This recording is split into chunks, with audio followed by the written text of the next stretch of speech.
今年台南文旦牛果收成面积大约1000多公顷，产量24000多吨，已经是全国上大上济。其中麻豆就是台南上大产区。为了宣传，距离中秋也还有1个月销售期，龙桥甲麻豆农会展开一系列行销甲展售活动。8月30号，拄好是中元普渡，嘛提倡用文旦油祭拜好兄弟，就是保佑保平安。加上今年文旦比赛各园评鉴成绩出炉，其中每天先恭祝第1名的农民郭玉辉甲郭李春梅。局长嘛欢迎大家到市府网站查询20位得奖者的资讯。现在是9月16、17来到总野艺文中心采讲，伫中秋送礼自营农适合。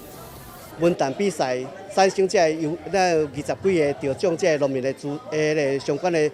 电话啦，免采讲资讯资料，有哪有放伫咱的网站顶悬咯。我想吼，咱这好朋友，你有要家己食，还是要送亲戚好朋友的？除了讲咱伫网站甲这采讲以外，嘛会当利用9月16、17来到咱总野艺文中心来现场买。我想这上界青的，上界好食。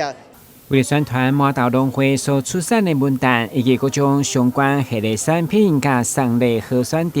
今年一度的麻豆文旦节，今年9月16、17两天将伫总野艺文中心登场，以市集展售为主题，欢迎大家好康到小报。那我们也感谢我们农粮署，也感谢农改场，积极帮忙研发新的文旦制品，这样子能够让文旦的周边的这个